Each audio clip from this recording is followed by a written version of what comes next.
and start doing. So we might have like heard about this phrase many times. So always we want to do something and we will not be like trying to do it.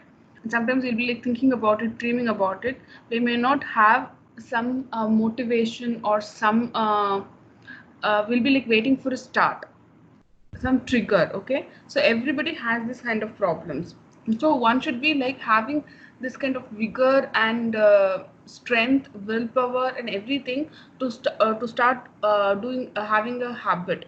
Because when you want to cultivate a good habit, you have to practice it for a while, and it around takes 21 days to cultivate it so that it becomes a part of your habit, right? So to do this, you have to like stop wishing it and you have to like start. There should be day one. That's very important. And when you do what, you cannot able to like succeed every day, right?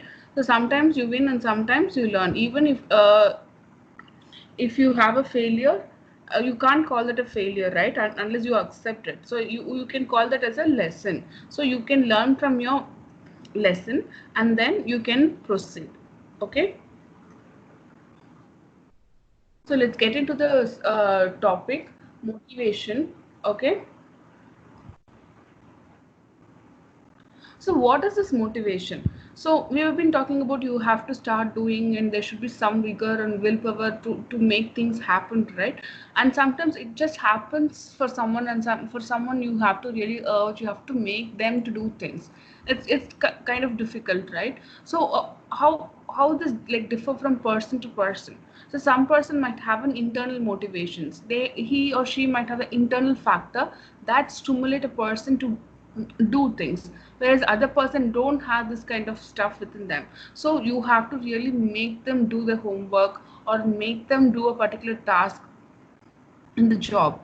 Okay, so when these kind of factors stimulate a person to do things which is part of a job, or which is doing a daily routine work, cooking food, or like going out, working out in the gym, all these things. Okay, for any task that you are doing, there should be like some factors behind you which motivates you to do that.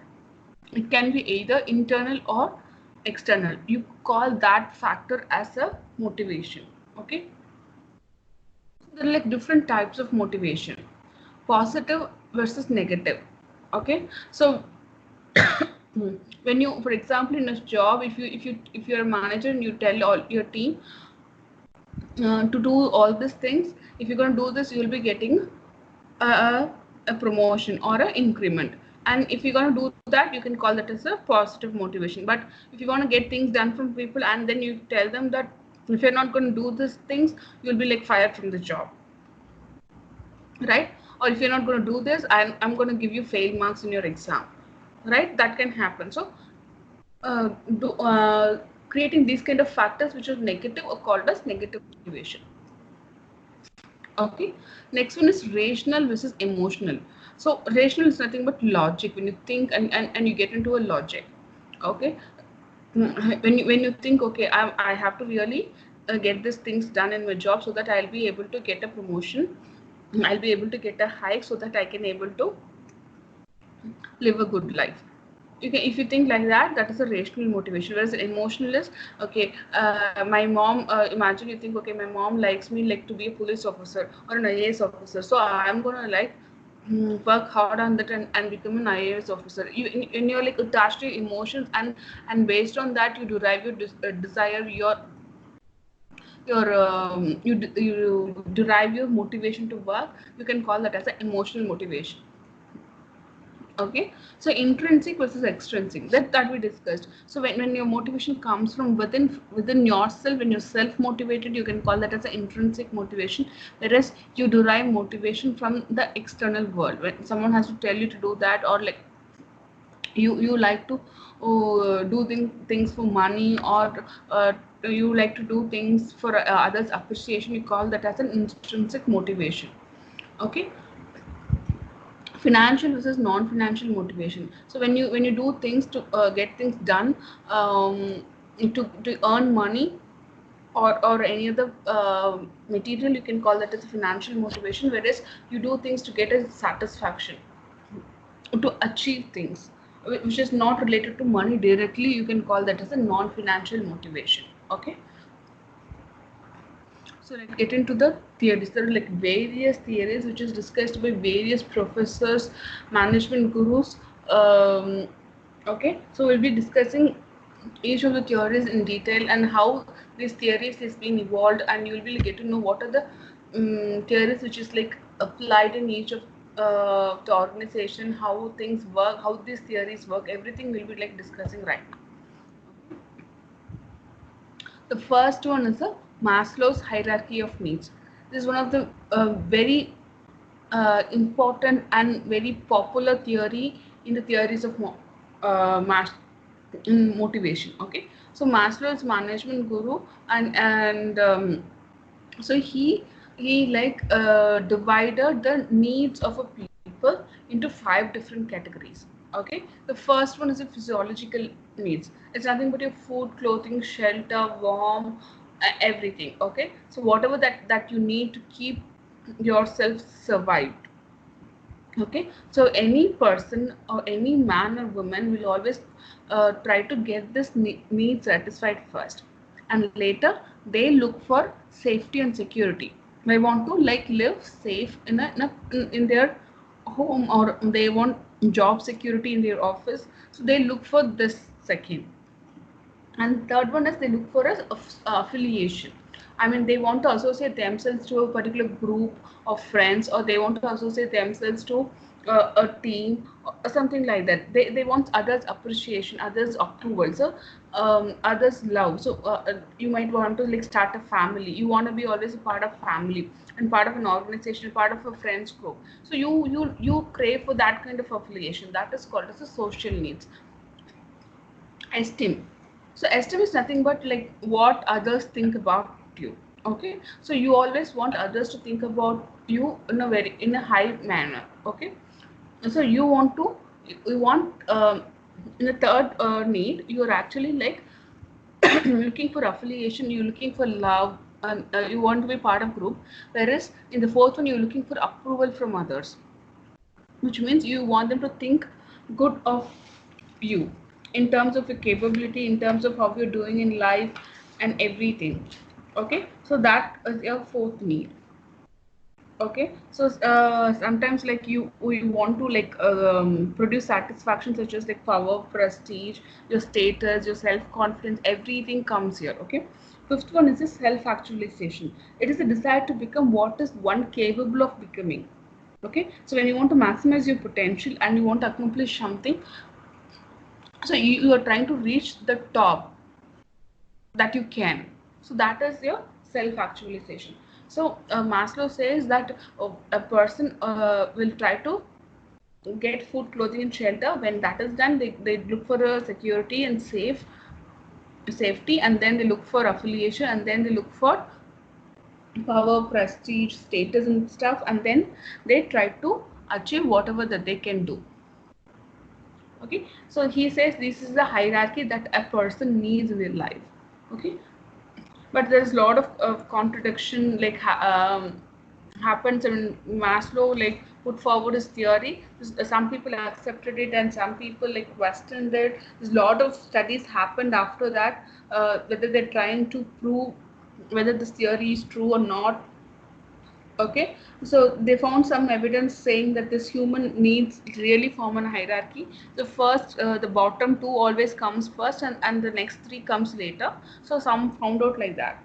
Okay, and sometimes some people say these theory never have to follow this order. So Maslow was saying first physiological, second safety, and third social. So it was like grouping this in order.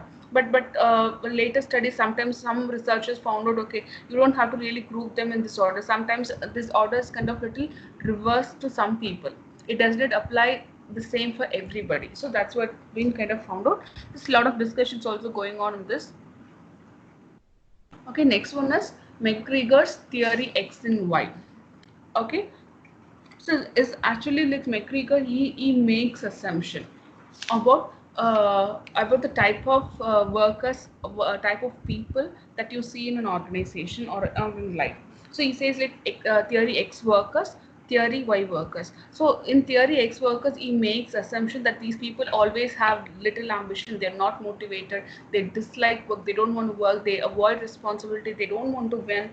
They just want to like thrive in this world and then die. Whereas like theory Y workers, he assumes this kind of people are always self-directed. They enjoy work and they want to accomplish things. They're goal-oriented. They accept responsibility. They own things and they want to complete things. Okay, so people sometimes might be like in between, but he says that there's only like two different types of people, and he make assumptions of this. Okay, and he's actually like based on this theory is completely based on McGregor's intuitive deductions and not based on any research.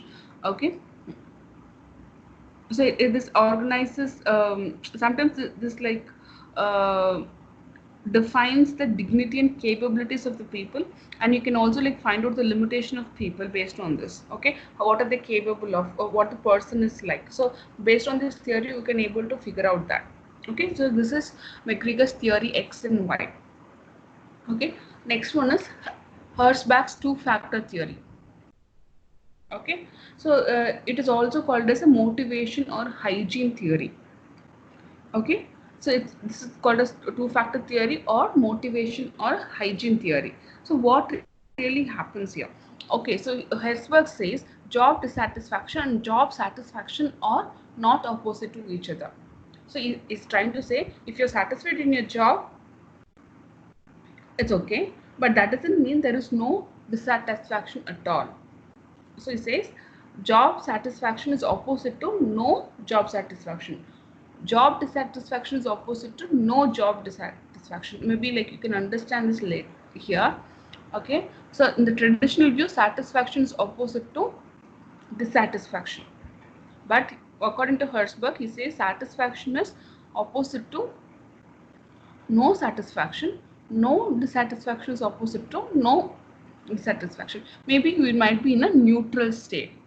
That's what he's trying to say. Okay, so his view is completely different from the traditional view. So how come you can say a person is satisfied in his job? If you get everything good, if he's doing his job properly, and if he's get paid and he's getting promoted, you can say he's satisfied. Okay, but imagine if he's doing his job and he's getting paid, and he's getting promoted, or some people may not be like happy with that. They might want extra. So you can't call them that they're dissatisfied with the job. They're satisfied, and you can also call them they're satisfied with the job. So there exists a condition like no satisfaction. Okay, but you can't call them dissatisfied. Okay, so maybe you can like see here. So he's categorizing things into two different factors, hygiene and motivation factors. That's why it is called as hygiene motivation, motivation hygiene theory instead of two factors theory. Okay, so a person in an organization, he always needs a superior and he wants a good pay, and there should be like good governing policies and working conditions, and you want a good co-workers, that peers, good friend environment, and job security. So he says when you have all these factors, you can see a person, there is no job dissatisfaction. You can't just make people happy in their job because of these things. But when you have motivation factors like career advancements, personal growth, recognition, responsibility, achievement, you can actually make people happy. So here you have a scale. Okay, here you have a 0. So it's a job satisfaction goes high when motivation factors increases. But when you have hygiene factors, yes, that's you need the hygiene factors, but you can't say that you need with just the hygiene factors you can make people happy. So when you have these hygiene factors in your organization, there exists in condition, there is no job dissatisfaction, but you can't say there is satisfaction. So there is a no satisfaction. So when you have hygiene factors, you have a condition, no job dissatisfaction and no job satisfaction. Okay, and you have motivation factors, you have job satisfaction. Hope you are able to like visualize this and understand. Okay, so next one is McClelland's needs theory. So McClelland has proposed three different types of needs. Actually, this is kind of like related to your first theory, Maslow's hierarchy of needs. I'll tell you first what it is. Okay, well, the first one is need for achievement. So when people always try to like achieve things, they want to excel, they want to achieve, and they want to be in the top positions, they want to accomplish tasks. Need power is like you want to influence others and make them do things as you wanted. So that is a need for power. Third one is need for affiliation. So here you want to like people around you, you want people to like you. Okay, so you want to be a part of family, you want to be a part of friends group, you want to be a part of a team, all these things. Okay, you want people to like you. So these are the needs that people might have in the organization, I mean have in themselves as well as in the organization. Okay, so for example, imagine you are a CEO. So in the lot of studies, people have found out the CEOs always want need for power and affiliation. And if you're a CEO of a small company, they look for need for achievement. But for the CEO of big corporations, look for need for power and affiliation because they've already achieved that. But when you see the middle level managers in the organization, in the very big corporations, they have need for achievement because they're on the way. They want to get promoted, they want to achieve, they want to go to the top. But the CEO of their organizations, he is already in the top. So he wants to influence other people and he wants people to like him. Okay, so always like even the low level managers, they look for need for affiliation. Okay, but the middle level managers will look for need for achievement and need for power. Okay, and sometimes things vary from person to person based on the situations. Okay, so here we have a good example for this. Everybody knows about Sachin and Mahendra Singh Dhoni. So both of them played for Indian cricket team. So when you see Sachin, he never looked for need for power. He doesn't like to be leading the Indian cricket team, right? So he had a need for achievement. Whereas you can see Mahendra Singh Dhoni, he had a need for power and affiliation than the need for achievement. Yes, he achieved, yes, that's for sure, but still he was able to like lead the team very well when he started out from the as a captaincy. So this theory can like really comprehend to both of these cricketers very well. Next one is goal setting theory. So people say that you already need a goal to keep yourself motivated, and you can't just have a goal.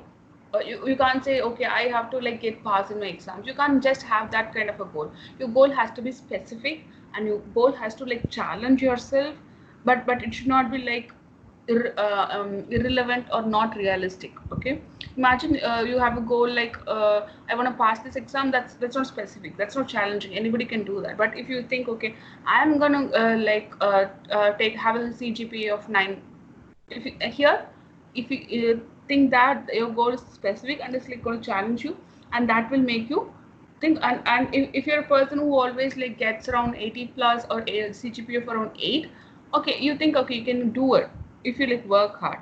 And if you're a person who always fails and you have a goal of like having a CGPA of 9, that's not going to work, right? So you have to keep it right.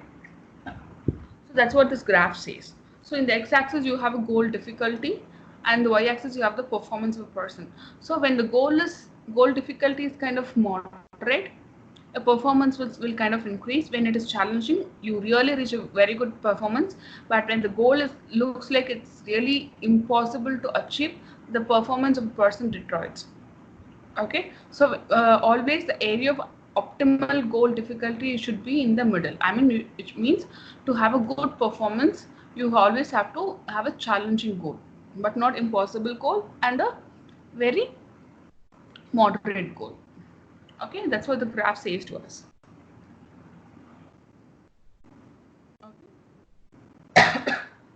So any task that you're trying to do, it needs effort, right? So which, or you have to really put in your effort to perform. So all this effort that you put in to achieve a goal, but you should have to have your goal specific. As we can take this example of having a 9 CGPA. Here you are specific, and it is relevant to you. Yes, you're a student and you have to really have a good CGPA, get into a higher education, or to get into a job, right? And this should be like challenging you, and there should be like some commitment to it, and you should wholeheartedly believe, okay, this is going to really improve my life, and you should commit to it. And there should be some participation. You should really believe, okay, I can do it, because I always like always had a percentage scores around 8 CGPA, and really I want to get into 9, and this should really challenge you, as that's kind of a little bit earlier. Okay, so it should be like specific, relevant, challenging, and you have a commitment and participation towards it. So with all these things, when you like put an effort to a task, you will be able to perform. Okay, so to make your goals effective, you have to have this specific, relevant, challenging, commitment, participation in it. Okay. So next is a reinforcement theory. So it's very simple one. So whatever behavior you have, it actually like based on the consequences that you have like faced. For example, you have for example, you just like did a task, and there is like a reward given to you. You will be like more happy about it, and you will be having a very happy behavior. And when there is no reward, you will be like okay with that. And I mean, even if you like did a job good and you didn't get reward, but sometimes you got punished to that because you didn't do well. So you will be showing a different behavior. So based on the consequences and the actions by the organization setting, will be like from the management, the behavior of the each person differs. Okay, so that's what this reinforcement theory says. Okay, this is proposed by Skinner. Okay, so here it actually is based on the environment um, and the rewards that you get. Okay,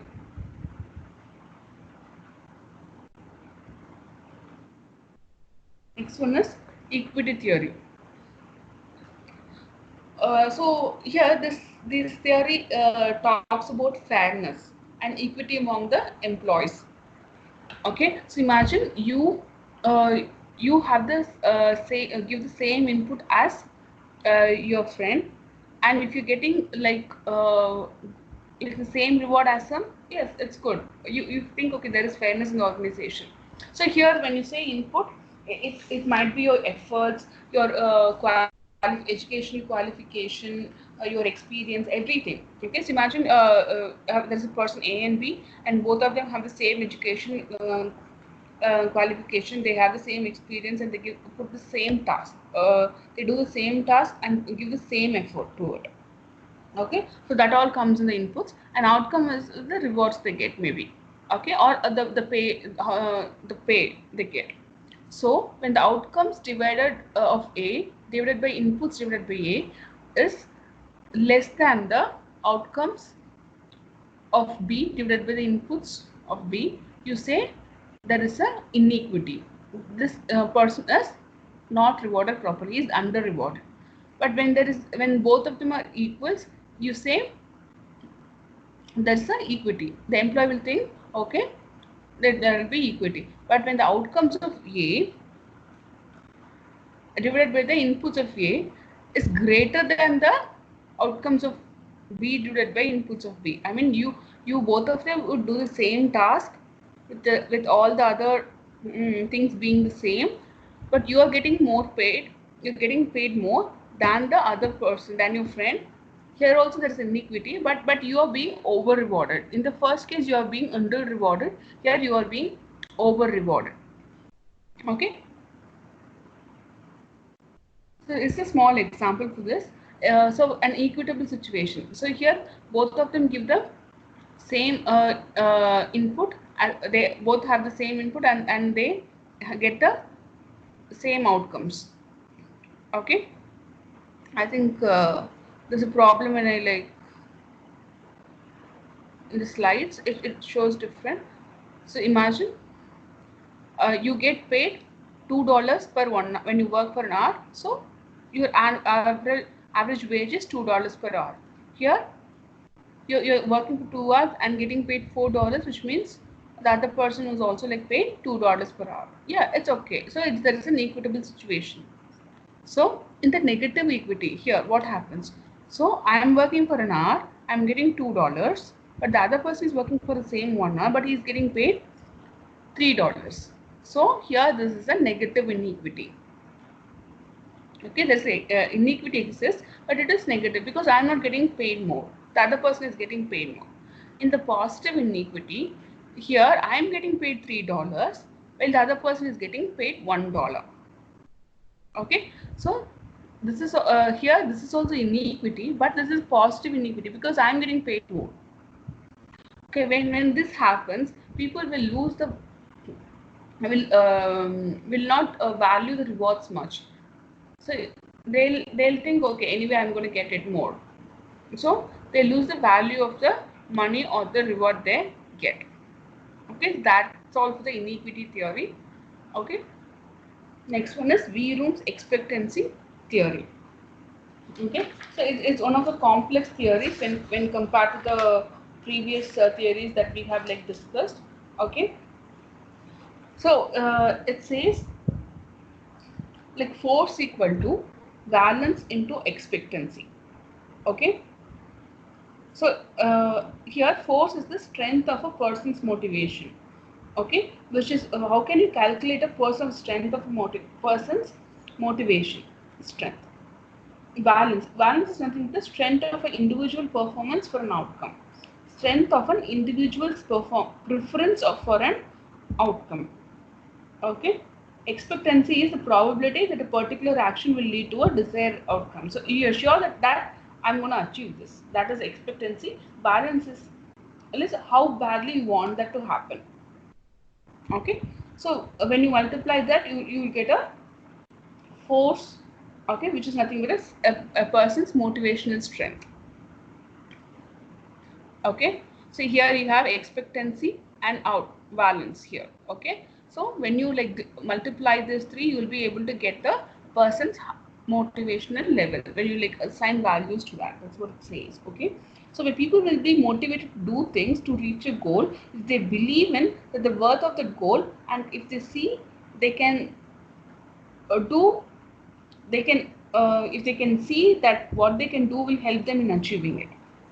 Okay, so people will be like motivated to do things to reach a goal if they believe in the worth of that goal, and if they see that what they do will help them in achieving it. Okay, so they really have to believe that they can achieve it, and this is going to help them. Okay, so for each of the tasks that you have to perform, you have to really put in some effort. Okay, for that you have to really perceive that what is the task and what is the effort that I have to put in. Okay, so you have to really evaluate the task in the right way so that you can you should know how much effort that I should put in. Okay, so here you're giving your individual effort, based on that you're performing, and there will be like lot of outcomes for that.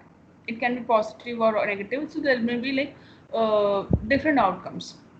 Okay, it happens that even if you run the same model for for an algorithm, so you'll get different accuracy, different outcomes, right? It happens. Okay, so based on the outcomes you get organizational rewards which are tied to your personal goals. So for example, imagine you wanted to buy a home. Okay, you want to buy a house, so for that you have to need more money. So you work hard in your job So that's the effort that you're putting. So you're maybe you imagine you're a sales manager, your sales is getting increased, and because of that you're getting a hike, which is outcome one. You're getting a promotion, which is outcome two, and you're like named as the best employee of the company for that particular month. So you're getting three outcomes. In this case, all are positive. So you're getting the organization rewards for that, and because of that, you are able to buy your home. Okay. So here the relationship between the effort and performance. Okay, there is a relationship between the effort and performance and rewards, and goals. All these are like tied to each other. Okay, so that's what our expectancy theory states. Okay. So here, there's other two researchers called Porter and Lohr. So they did the research on this V-rooms theory, and they did an extension of it. So here we see the effort, performance, and rewards all remains the same, but you have an extra factor called satisfaction here. Okay, so that is kind of being added by Porter and Lohr. So what they say, you might put an effort, and based on that you'll be like performing, and you will be getting the rewards based on your performance. And sometimes you might be like satisfied with that, and sometimes you may not be like satisfied, because like for satisfaction is a like different criteria for different people. So imagine a person want to buy a home of like worth of 2 crores, and with that you are able to like earn more money because you got promoted, and but you bought a home, but you can't like afford a house which is worth 2 crores, so you just like bought a house which is worth 1 crore, a smaller house. So you were able to like achieve your personal goals, but the satisfaction you get is not that good. Great when compared to the goals that you personal goals you had, right? But imagine you just wanted a 1 crore home, and then you performed very well and you got very good rewards. You were able to buy a 2 crore home. Yes. So here in this case, you will be like satisfied more. Okay. So you just like added the satisfaction factor after the organization rewards. How satisfied are you with your rewards? So that is an extension of V-Room's expectancy theory, and that is called as Porter's Lower model. Okay. So next one is Alderfer's ERG theory. Okay, this theory is extension of a Maslow's model. You remember the Maslow's model? You had a hierarchy of needs, five needs. The same thing is your physiological safety, your belongingness, esteem, self-actualization. So what he says is grouping this safety and physiological into existence. I mean, to thrive, you really need these three things. You need food, shelter, clothing, warmth, and job security, safety, so that you can like thrive.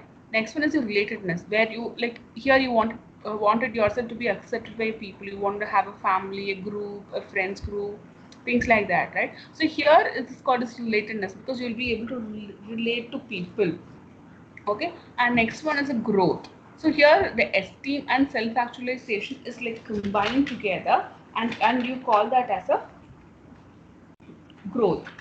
Okay, so here you want others people to like, what do you say, mm, like trust you, not trust, I mean that comes to the relatedness. Other people, they want others to like approve you, and you want them to think of you in a very high terms. You want prestige, you want the power, and you want to maximize your potential. All these things comes in growth. So this is called as a Alderfer's ERG theory. It's nothing but an extension of your Maslow's hierarchy of needs. Okay, our last theory is a theory Z. Okay, this is proposed by William Auchi. So this actually like integrates your Japanese and American business people practices. Actually, like when you see in US, like the business is like more dynamic. They change things according to the contingency as they have, and they always task oriented. Okay, so they want to get things done. Okay, it's kind of a capitalistic country, and the businesses which runs in that country, it's like that. Whereas when you take Japan, it's completely different. Okay, these people are completely people oriented. They give more importance to people. And when you even like take people working in the corporates in Japan and America, what happens is like they quit their jobs when they get a better opportunity. Okay, so it's the survey says a common American person will like switch job minimum 10 to 15 times in his lifetime. Okay, whereas in Japan it's not like that. When you join a company as an employee, most of the times they retire from the same company as an employee. Okay, they just grow within the company and they retire from the company. Okay, that's how these people work. Okay, so now things are kind of changing because of the globalization scenario in Japan as well.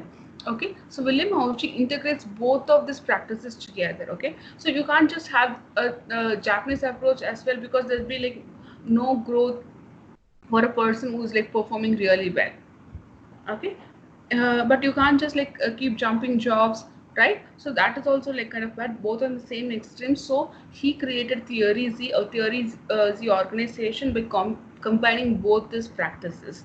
Okay, he says a Theory Z type organization should have a long-term employment, but they should have a participative decision making, so that they will like feel better, that they can able to contribute more in the management decisions, so they'll be like feeling more value, so they'll stay.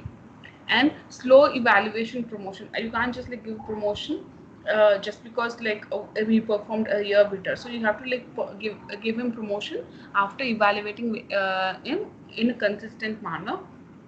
And you should have control measures, but it should not be like very formal, it should be like formal. We'll be discussing about controlling in our future sessions. Okay, and greater workers involvement, so that you have to like create an environment where people, your employees should be able to like give more involvement in the job they do. And the conditions that you provide should also be stable. They should not, you can't like give them very high salary one year and very less salary next year. And you can't just like give good working conditions of one set of people and poor working conditions for other set of people. So it should be like common. Okay, so that's all so far. Like we discussed a lot of theories. Okay, so these are the different types of theories, different approaches to motivational theories that so far. Okay, hope we had a good understanding on this. Okay.